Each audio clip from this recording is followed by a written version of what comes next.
স্ত্রীকে কখনো সংসার বিচ্ছিন্ন করার কথা, তালাক দেওয়ার কথা বলা, এটা কোনো ভদ্র কোনো ইমানদার পুরুষের খাসলত হতে পারে না। মহিলারা সবচেয়ে বেশি কষ্ট পায় তখনই যখন স্বামী এরকম কোনো কথা বলে।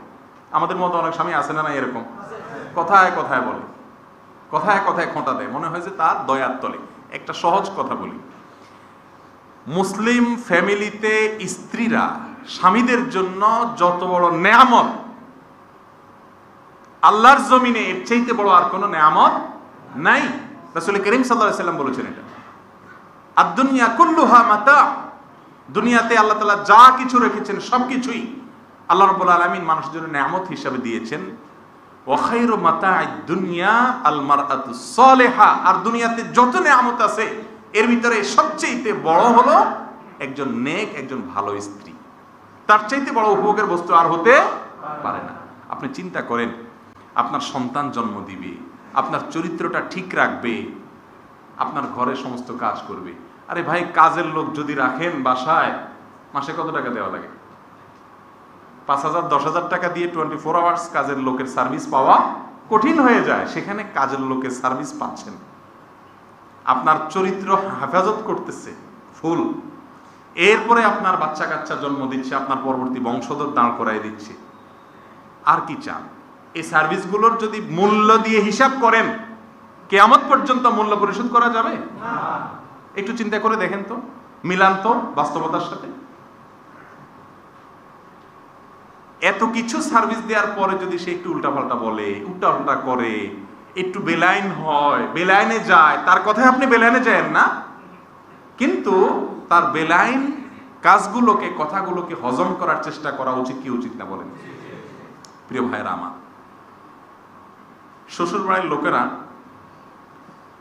সাধারণত, আমাদের দেশে তো বিয়ে করলে সাথে আবার যৌতুক টৌতুক দেওয়ার একটা প্রথা প্রচলিত আছে। আজকাল তো চাওয়া টাওয়া লাগে না, বলা টলা লাগে না, এমনিই দেয়।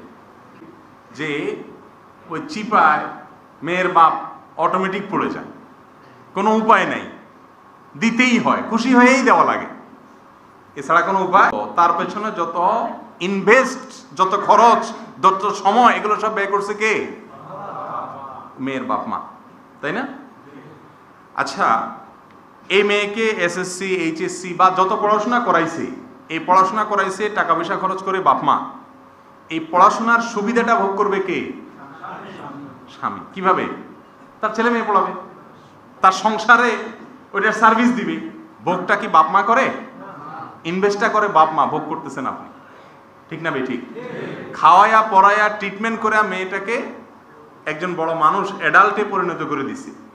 এরপরে এই অ্যাডাল্টে গোটা মানুষটার থেকে যে সার্ভিস সব ধরনের, এই সার্ভিসটা কি বাপ মা পায় না স্বামী পায়? তাহলে এই স্বামী শ্বশুর শাশুড়ির কাছে সারা জীবন মাথা নত করে থাকলেও তো তার দায় শোধ হবে না, হবে? বরং বলা উচিত যে শ্বশুর আব্বাজি, শাশুড়ি আম্মা যান, আপনারা মেয়ের গর্ভে ধারণ করা থেকে নিয়ে বিয়ের আগ পর্যন্ত কত টাকা পয়সা খরচ করছেন, কত কি করছেন, এটা ফিগারটা বাইর করেন। ফিগার বাইর করলে তো আপনার 14 গোষ্ঠী সব বেচা লাগবে, ঠিক না? ঠিক। এই সব পরিশোধ করার পরেও তো তার দায় পরিশোধ হবে। তাহলে সে বউয়ের সাথে কিভাবে খারাপ ব্যবহার আসে? কোন মুসলমান কখনো তার স্ত্রীর সাথে খারাপ ব্যবহার করতে, যদি করে সে কখনো ভালো মুসলিম হতে পারে না, অসম্ভব। কথা কি বুঝাতে পারছি? প্রিয় ভাইরা আমার, ওয়াজ সব মহিলাদের পক্ষে চলে যাচ্ছে, বিপক্ষেও যাবে ইনশাআল্লাহ কিছু। আগে আপনাদের সোজা করে নি, তারপর মহিলাদের কথা বলবো ইনশাআল্লাহ। ধৈর্য ধারণ করার জন্য দায়িত্ব তাদের বেশি না আমাদের বেশি? প্রিয় নবী সাল্লাল্লাহু আলাইহি সাল্লাম কত সুন্দর করে বুঝিয়েছেন, তোমার স্ত্রীর যদি কোনো একটা গুণের কারণে তুমি তার প্রতি মনক্ষুণ্ণ হও, তো তার বহু ভালো গুণ আছে, সেগুলোর কথা চিন্তা করো। আছে না নাই? এমন কোন মানুষ পৃথিবীতে আছে যার সব খারাপ গুণ, একটাও ভালো গুণ নাই? এমন কোন মানুষ আছে? একজনও নেই। প্রত্যেকটা মানুষ তার ভিতরে খারাপ গুণ যদি থাকে, ভালো গুণ অবশ্যই আছে। শুধু খারাপ গুণ দিয়ে আল্লাহ তাআলা কোনো মানুষ সৃষ্টি করেননি। আম্মা জান আয়েশা রাদিয়াল্লাহু তাআলা আনহার কথা বলি। ওনার বয়স কম ছিল, ছোট মানুষ ছিলেন, একটু উড়া উড়া ছিলেন। আপনার আটার খামিরা করে অনেক সময় ঢাকা ছাড়া অন্যদিকে চলে যেতেন, ছাগল এসে মুখ দিয়ে খাই ফেলত। তো এই ধরনের সমস্যা তার ভিতরে ছিল, বিভিন্ন হাদিসে উঠে আসছে। কিন্তু রাসূল করিম সাল্লাল্লাহু আলাইহি ওয়াসাল্লাম কখনো কখনো তাকে ধমক দিয়ে একটি কথাও বলেছেন বলে কোনো হাদিস থেকে পাওয়া যায় না। এর মানে কি এই যে উম্মুল মুমিনিন যারা ছিলেন তারা একেবারে সব ফেরেশতার মতো ছিলেন, টুশব্দ হয় না এরকম না, বহু কিছু টুনটান হয়েছে গেছে, এবং সেখানে মাশাআল্লাহ পক্ষ বিপক্ষ গ্রুপিংও হয়েছে। কিন্তু হয়েছে না হয় নাই? পক্ষ পক্ষ গ্রুপিং হয়েছে। ওমর রাদিয়াল্লাহু আনহু মাঝখানে মধ্যস্থতা করতে হয়েছে। কিন্তু প্রিয় নবী সাল্লাল্লাহু আলাইহি ওয়াসাল্লাম কখনো স্ত্রীদের সাথে দুর্ব্যবহার, শক্ত কোনো রুক্ষ কোনো কথাও, আল্লাহ আয়াত নাজিল করে বলে দিয়েছেন, হে রাসূল আপনি যা বলে দেন তাদেরকে, ভালো না লাগলে যার মনে চায় সে চলে যাক, রাস্তা খোলা আছে, আর যদি থাকে নবীর স্ত্রী হিসাবে তাহলে এইভাবে থাকবে। আল্লাহ আয়াত করে নাজিল করে বলে দিয়েছে, কিন্তু রাসূল মুখ ফুটে তার স্ত্রীদেরকে একটা কথাও বলেননি। সেই রাসূলের উম্মত আপনি আমি, সেই রাসূলের উম্মত হয়ে স্ত্রীর সাথে দুর্ব্যবহার করে আমাদের কখনো মানা না। এখন একটা মুশকিল হলো, শয়তান আমাদের কাছে একটা যুক্তি দেয়। যুক্তিটা বলবো?